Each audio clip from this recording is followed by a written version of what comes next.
Hallelujah. Great is thy faithfulness. Purihin ang Panginoon sa araw na ito na kanyang ipinagkaloob sa atin. Hallelujah. Magandang umaga po sa lahat ng mga kapatid sa Panginoon sa Mighty Warriors Christian Fellowship.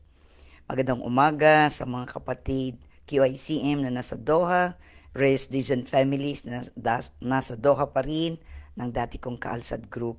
Sa lahat pa po na naifo-forward ang pag-aaral na ito, magandang umaga at welcome po ang bawat isa. Purihin ang Panginoon sa araw na ito na ipinagkaloob niya sa atin. Tayo po ay manalangin. Maraming salamat simula po ng aming pag-aaral ngayong linggong ito, tuwing Martes, Merkules at Huwebes. Salamat po sa patuloy niyong paggabay sa amin sa pamamagitan ng inyong salita. Manguna ka sa amin, Panginoon. Mapurihan ka, maparangalan ka. Ang banal na Espiritu ang siyang magbigay ng karunungan at kaalaman sa amin. Ipaunawa ninyo ito sa aming lahat. Sa inyo po ang kapurihan at kaluwalhatian, aming Diyos Ama, sa pangalan ng Panginoong Kristo at sa kapangyarihan ng banal na Espiritu. Amen. Amen. Yan, good morning, Sister Mariette Carlo, Sister Evelyn Oblea, Sister Tess UC. Ayan, kayong unang tatlo na aking nakita ngayon. Okay, ang atin pong pag-aaralan ngayon ay ang paghahandog natin sa Panginoon, na pag-aalay ng ating buong buhay sa Panginoon. Ayan, Sister Rose Dizon, ayan, magandang umaga. Last week po, talagang napakaganda ng mga topics na pinag-aralan natin, lalo na ito ay nakafocus, nakatuon sa ating Panginoong Kristo. Kaya nga, ang dami nating natutunan na siya ang Panginoon, siya ang tagapagligtas, siya ang lumikha, siya ang buhay at siya ang nangunguna sa mga buhay at sa mga patay. At siya ang ulo ng iglesia, ika nga, the called out ones. At dahil doon, excuse me po, sumusunod tayo sa kanyang kalooban. Lalo na't binigyan siya ng pangalang higit sa lahat ng mga pangalan. Sa lahat ay luluhod sa kanya. Walang isa man ang hindi magsasabing na siya ang Panginoon. Napag-aralan din natin na kailangan tayong laging umaawit para sa kanya. Karapat dapat siyang tumanggap ng kapangyarihan. Yun po ay pinag-aralan natin in the book of Revelation chapter 5 verses 11 and 12. Tayo ang templo ng banal na Espiritu. Kaya gagamitin natin ang katawang ito upang maparangalan ang ating Diyos. Kaya dahil sa siya ang tagapanguna, ano ang kailangan natin gawin ngayon? Diba? Alam na natin ang mga bagay-bagay na ito magmula pa nung last week. So kung gusto nyo pong balikan yon, you can always go back to it for the next 30 days. Kasi pagkatapos nito, anumang pagtuturo ay mawawala na sa atin pong Facebook account. Kasi po ganyan na ang bagong ginagawa patungkol sa mga videos, na live videos na inilalagay sa ganitong platform ng social media. Kaya ngayong umaga, pag-aralan po natin na sapagkat siya ang ulo ng iglesia, tayo ang kanyang katawan, ano ang marapat nating gawin? Diba? Kaya basahin natin ito sa Romans chapter 12, verse 1, verse 2. Tingnan po natin, basahin natin. Very popular din po ang salitang ito. Romans chapter 12 verses 1 and 2.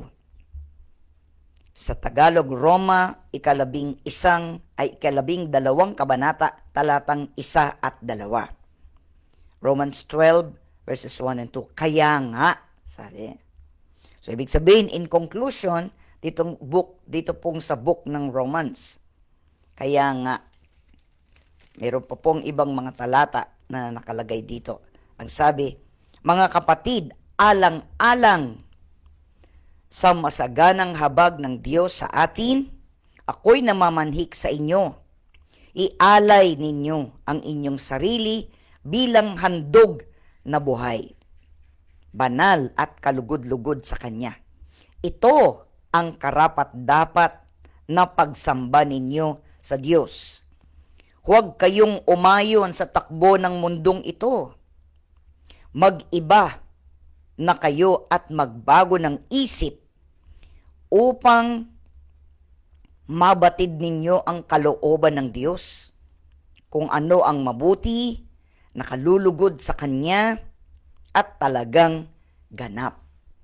So dito po sa dalawang talatang ito, ay binibigyan po ng diin kung paano tayo mamuhay ngayon. Dahil ang Panginoong Hesukristo ang siyang Panginoon, tagapagligtas, manunubos natin. Sa lumang tipan, para maging karapat-dapat ang isang tao, lalapit siya sa templo at iaalay niya ang kanyang tupa na daladala.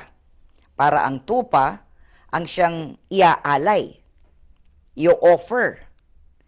At syempre, anong gagawin sa tupa? Ito'y iahandog. Pero yung tupa ay mamamatay sapagkat yung dugo ay kinakailangang iwisik sa altar. At yung laman ng tupa ay iba't iba ang paraan na ito ay ginagamit. Meron po yung tinatawag na burnt offering. Buong buo susunugin. Meron yung sin offering. Merong fellowship offering. At iba-iba pa. So, ang isang tupa ay mamamatay on behalf noong pamilya o nung tao na lumalapit sa Diyos para maging karapat-dapat sa Kanya. So, somebody sacrificed. Ito ay isang uri ng hayop. Yung tupa o kambing o baka o dove or bato-bato, yung ganun. Yung kapag simple lang, hindi kaya ng isang Israelita na maghandog ng tupa, kahit yung mga dove at mga simpleng mga hayop na ito ay kanilang pwedeng ialay. Ngunit sa bagong tipan, so yun ay sa lumang tipan para sila'y maging karapat-dapat. Kasi noon, wala pa ang Panginoong Hesukristo. Binubuo pa lamang ng Diyos ang kwento kung papaano mangyayari na magkakaroon tayo ng tagapagligtas. Hanggang sa bagong tipan, nung takdang panahon na iginawad ng Diyos at just the right time, yung tamang-tama, sakto na papanahon, ay kanyang ibinigay ang kanyang bugtong na anak. Diba? Siya ay namili ng isang dalaga na magiging daluyan at meron siyang foster father sapagkat hindi naman nagkaroon ng pagsisiping si Jose at si Maria nung ang Panginoong Jesucristo ipinanganak. Kaya it was called a virgin birth. At lumaki ang ating Panginoong Jesucristo, siya'y nagturo, nangaral, hanggang sa nabayubay sa krus ng Kalbaryo. So, siya ang tinatawag na Lamb of God.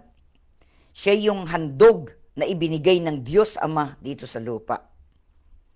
Lamb of God. Ang nagsabi po niyan at nag-express niyan sa kanyang bibig was John the Baptist. Here is the Lamb of God which taketh away the sins of the world. Inspired by the Holy Spirit, sinabi niya yun. Ito, ang kordero ng Diyos na nag-aalis ng kasalanan ng sanlibutan, ng lahat ng tao. Kaya nga, hindi na tayo kailangang lumalapit sa Diyos upang ulit-ulitin na mag-alay ng mga tupa o kambing o baka gaya ng lumang tipan. Sapagkat ang ating Panginoon Jesucristo, minsan lang siya namatay, ito ay para sa lahat na. Kaya ang magagawa ng isang mananampalataya sa bagong tipan ay ang ialay ang kanyang sarili bilang buhay na handog. Hindi na kailangang mamatay. There was already the substitute, that is the Lord Jesus Christ. Ibig sabihin nun, mamuhay tayo na nakaalay ang ating buhay sa Diyos. Ibig sabihin nun, pag ikaw ay inialay mo na ang buong buhay mo sa Panginoon, hindi ka na nabubuhay para sa iyong sarili. Ikaw ay nabubuhay para sa Kanya. Kaya ito po, may kaibahan. Sa lumang tipan, there was yung totoong tupa. Sa bagong tipan ay ang kordero ng Diyos, the Lamb of God. At yan ang ating Panginoon Kristo. So hindi na natin kailangang ulit-ulitin yon.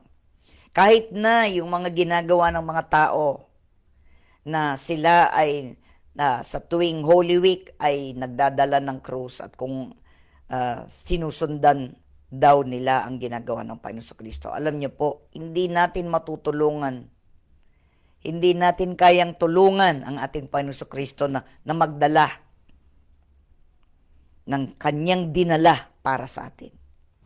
Siyempre, yung physical na cross ay binitbit talaga ng Panginoon yun, pero he was already very tired, kaya merong yung pinabitbit sa kanya si Simon of Cyrene hanggang makarating doon sa lugar kung saan siya iaalay o doon siya ipapako.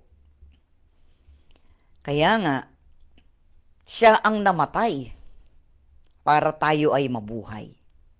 Kaya ngayon tayo ay nakakilala na sa Kanya, tumanggap na sa Kanya bilang sariling tagapagligtas. Ang inaasahan sa atin ng Diyos ay ang ialay natin ang ating sarili bilang isang buhay na handog. Dahil ang Panginoong Kristo, ginawa na niya ang hindi natin magagawa.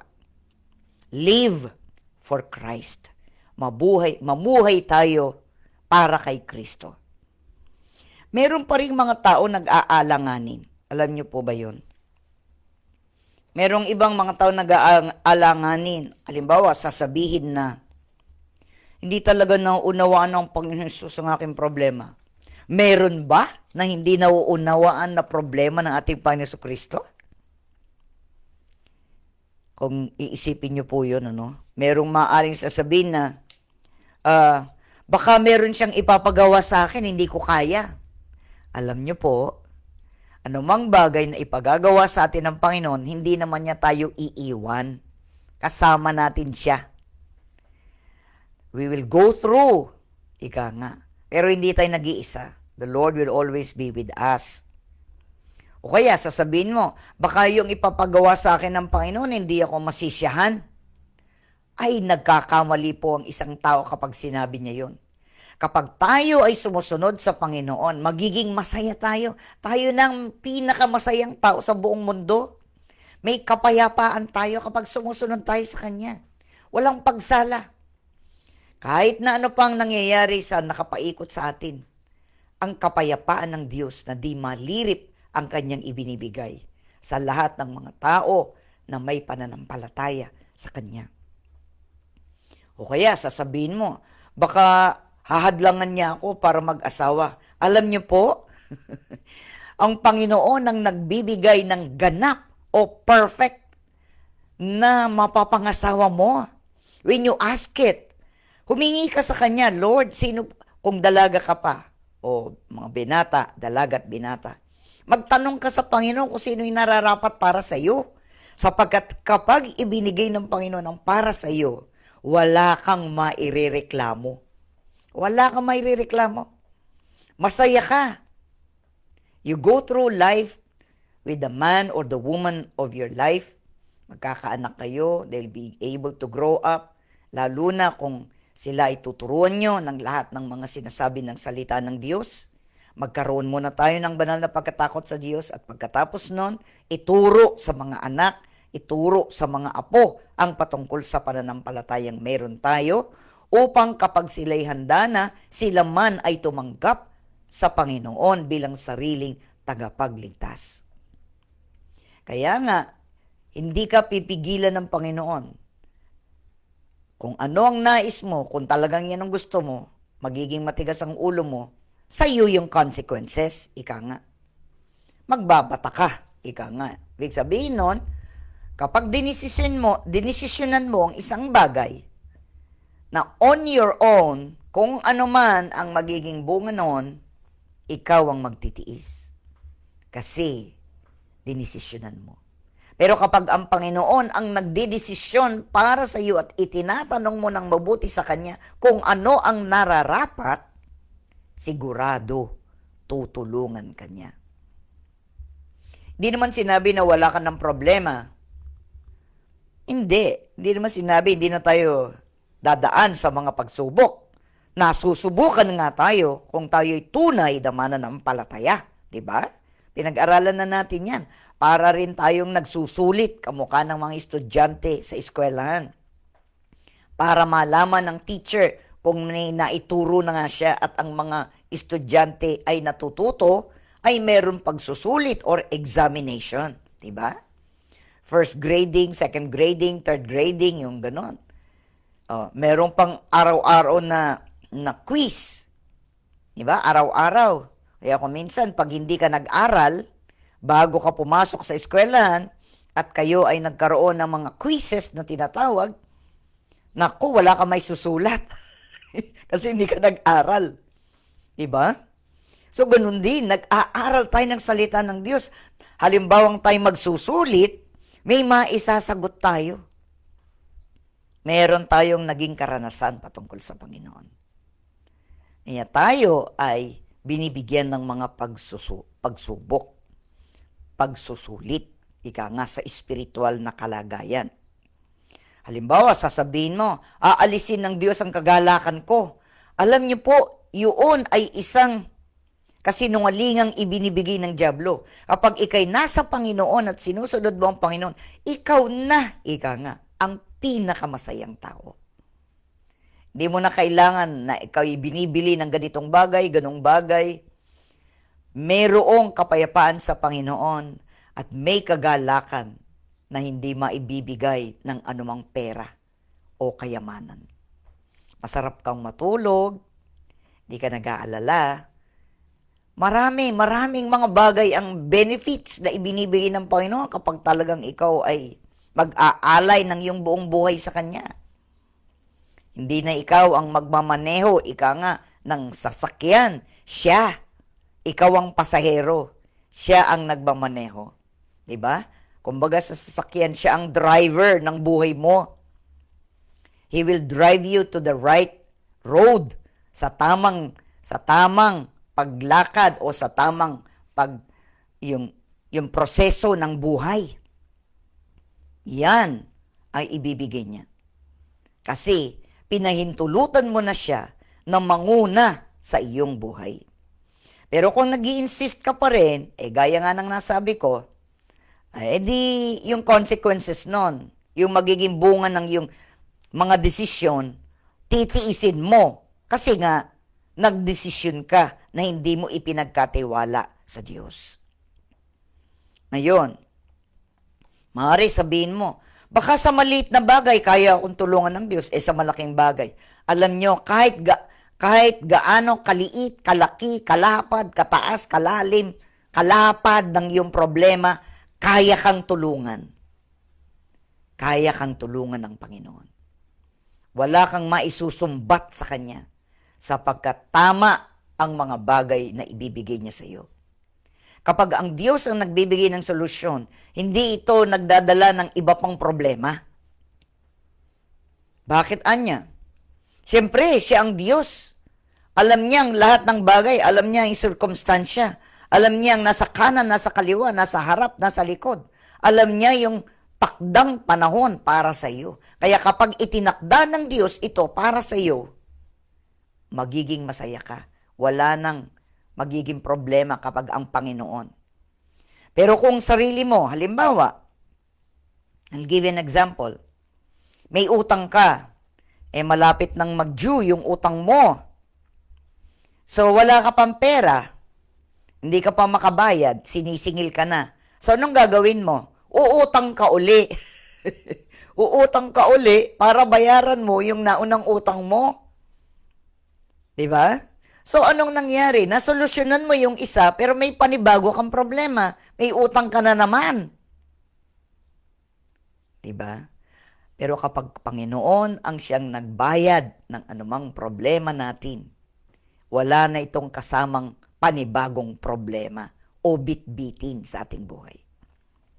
Kaya, dalawang bagay ang pinagdadaanan natin. Kasi lagi nating sinasabihan, sino man ang may pinagdadaanan? Alam nyo po, kasi we are moving. Tayo ay kumikilos. Di ba? Araw-araw kumikilos tayo. Tatayo tayo sa ating higaan pagkatapos natulog. Tatayo na tayo. We will face the day. Di ba? Harapin natin ang maghapon na yon. Pero bago sana tayo bago nating harapin ang ating buong maghapon, ay nakipag-fellowship na muna sana tayo sa Panginoon. Nagbasa na muna tayo ng kanyang salita.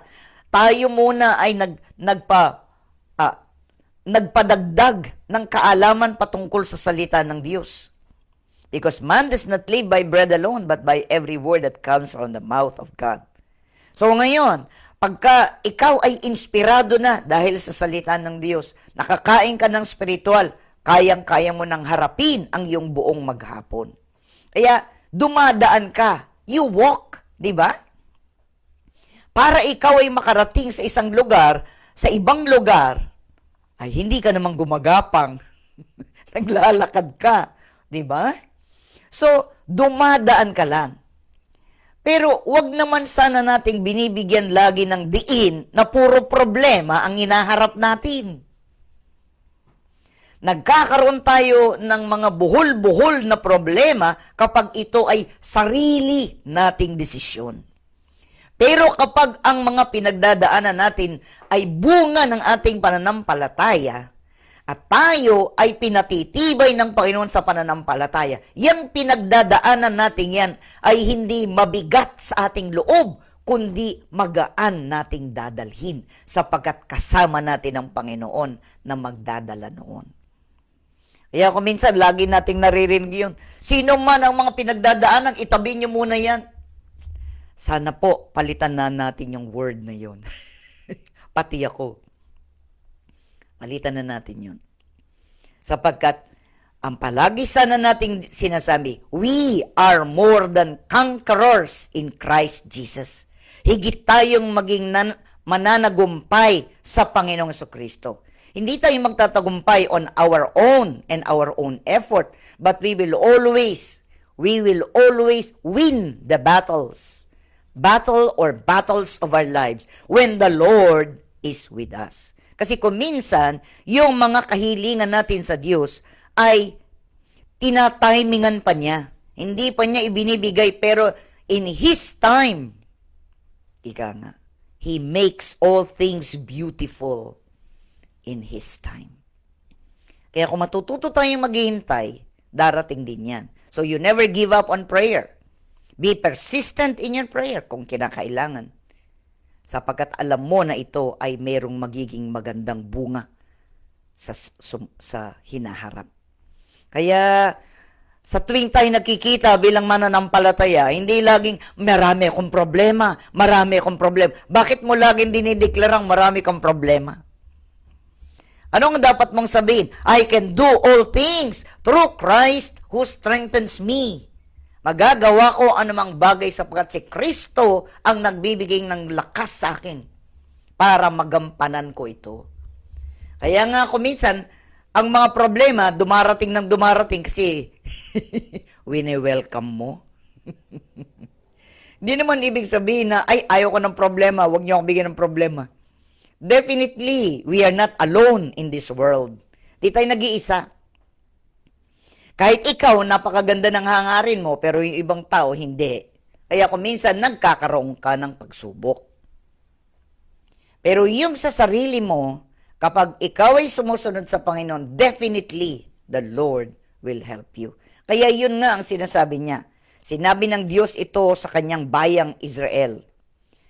Alam na alam nyo yun. Jeremiah 29:11, di ba? Alam na alam nyo yung talatang yun eh. Jeremiah 29:11. For I know the plans that I have for you.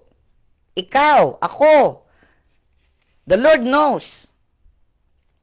Alam niya. Meron bang bagay na nangyari dito sa lupa o kahit saan na hindi niya alam? He's the sovereign God. Siyang nakatataas sa lahat ng bagay. So, walang bagay na hindi niya alam. Kaya nga, sabi niya sa atin, at sa buong Israel, nung sila ay napadpad sa Babylonia, anong sabi niya?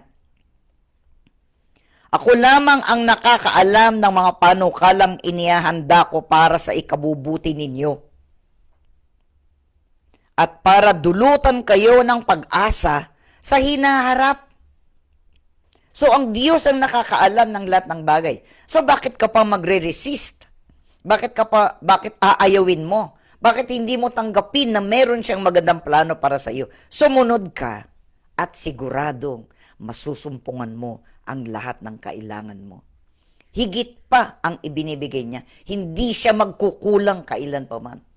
Hindi kulang-kulang kapag magbigay ang Panginoon. O sige, bigyan kitang piso ngayon. Sa susunod na araw, sige, bigyan kitang piso. Hindi piso-piso lang ang binibigay ng Panginoon. Nagbibigay siya ng sapat at nag-uumapaw pa para hindi lang ikaw ang napagpapala mo rin ang iba. Hindi ba? Yan, ganda doon, sabi niya. Sabi niya, ako lamang ang nakakaalam ng mga panukalang inihanda ko para sa ikabubuti ninyo. At para dulutan kayo ng pag-asa sa hinaharap. Tapos dun sa verse 12, Jeremiah 29, verse 12. Kung maganap na ito, kayo'y tatawag, lalapit, at dadalangin sa akin, at diringgin ko naman kayo. So, ibig sabihin, may dahilan ng Diyos kaya sila ay napunta sa Babylonia, kasi matigas ang ulo nila.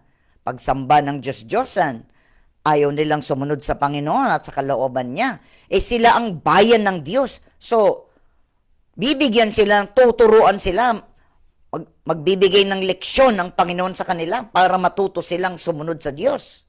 Kaya sila'y napadpad sa ibang lugar. Kaya nga sabi niya, siyang nakakaalam ng panukala na inihanda niya sa kanila sa hinaharap. Sabi niya, dulutan kayo ng pag-asa sa hinaharap. So kapag ang Panginoon ang siyang namamalo sa iyo, ika nga, kapag ang Panginoon ang siyang gumagawa nun para sa iyo, turuan ka niya. Sabi niya, may pag-asa ka sa hinaharap. Hindi ka lang niya palo ng palo. Masasaktan ka lang, tapos wala lang. Hindi. Merong ibig sabihin ng Panginoon Diyos sa bagay na yon. Kaya sabi niya, kapag maganap na ito, dahil ibig sabihin nun, they will stay there for 70 years. Kapag maganap na ito, kayo'y tatawag, lalapit at dadalangin sa akin at diringgin ko naman kayo. Ako'y hahanapin ninyo't masusumpungan kung buong puso ninyo akong hahanapin. Kaya yung Jeremiah 29:11, hindi nagtatapos dun sa talatang yun. Sundan nyo pa ng mga talata, makikita nyo. Kung maganap na ito, kayo tatawag, lalapit at dadalangin sa akin at diringgin ko naman kayo. Verse 13, ako'y hahanapin ninyo at masusumpungan kung buong puso ninyo akong hahanapin.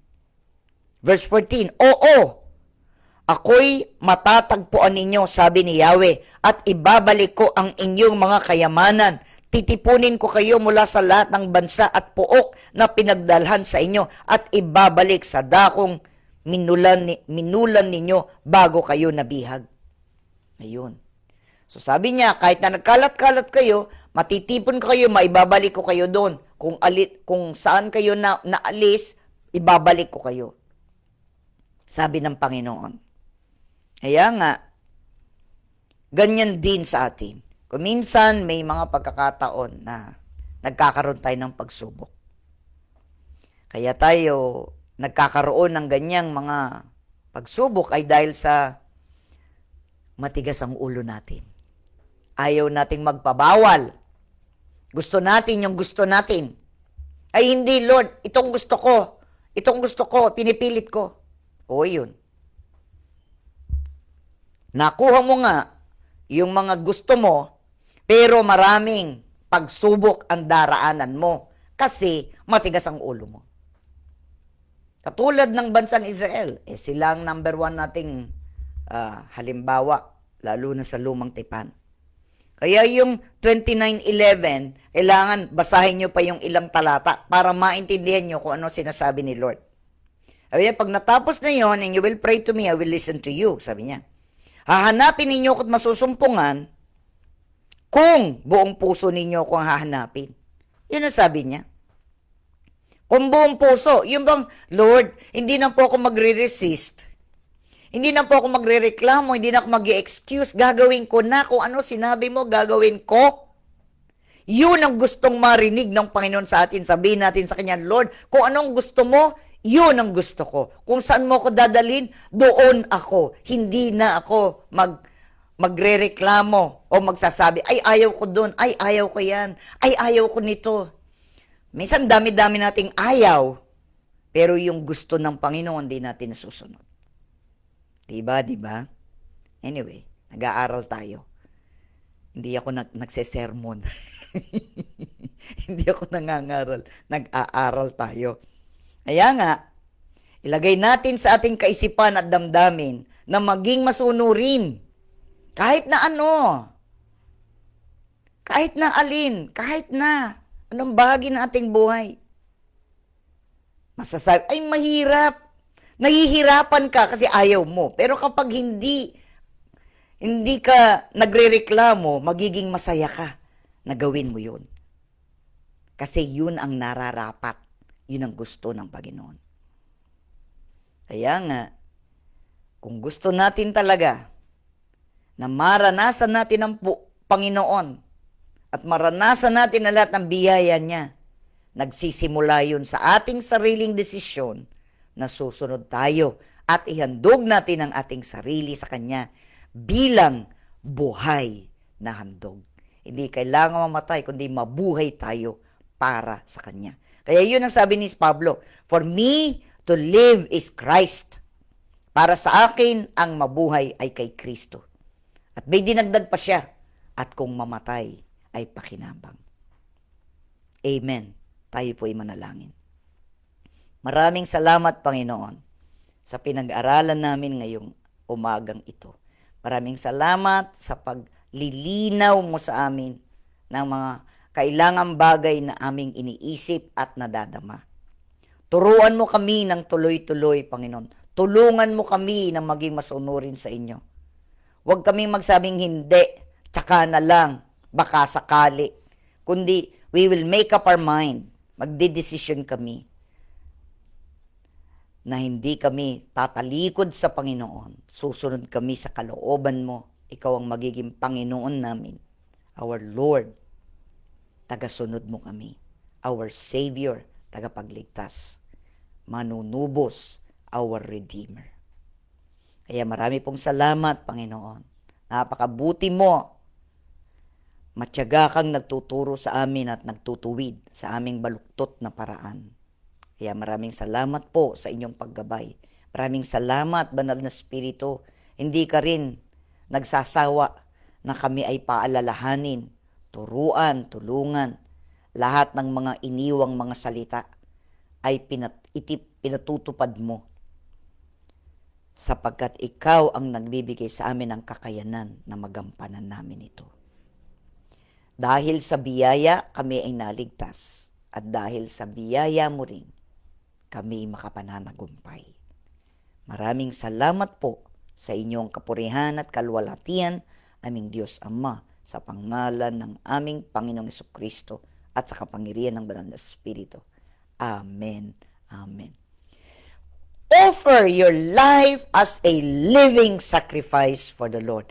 It is our reasonable act of worship. Be delivered from your own impression or perspective. But in Jesus' name, your mind will decide for the glory of God. You will say it with your mouth, Jesus is Lord, and you will say, Jesus, I will follow you all the days of my life. Receive whatever you need for life and godliness. Kung ano man ang mga bagay na nasa iyo, nasa buhay mo ngayon, siya ang ating Panginoon sa Kristo ang natatanging daan, katotohanan at ang buhay. Siya ang tumutugon sa ating panalangin. Tanggapin o inyong angkinin ang katugunan in God's perfect time ng inyong mga panalangin. Kung nangangailangan ng himala, tanggapin ang himala ng pagbabago at pagtutuwid ng Panginoon.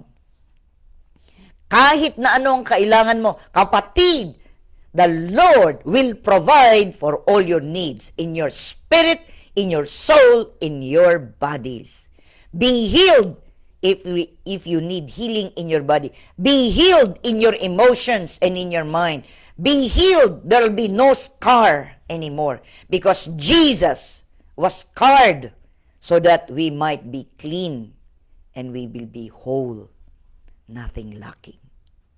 In Jesus' name, God bless everyone. Maraming pong salamat sa inyong nandiyan. Huwag muna kayong aalis so I can greet you. Sina Sister Madonna Licop Cruz, Sister Novi Zaratan, ayan, Sister Rose Dizon, Sister Tess Yusi, Sister Evelyn Oblea, Sister Maricel Gamulo Tolentino, Sister Jeneline Carlos Yusi, Sister Tess Yusi, Sister Angelita Reyes, ayan, salamat sa inyo, Sister Mariat Carlos, and Sister Norma Limon, Brother Edgardo de Guzman Carlos, ayan, salamat sa inyong lahat. God bless. Keep on sharing the word. You and I are God's channel of blessings. Bye for now. I'll see you tomorrow. Smile. Jesus loves you.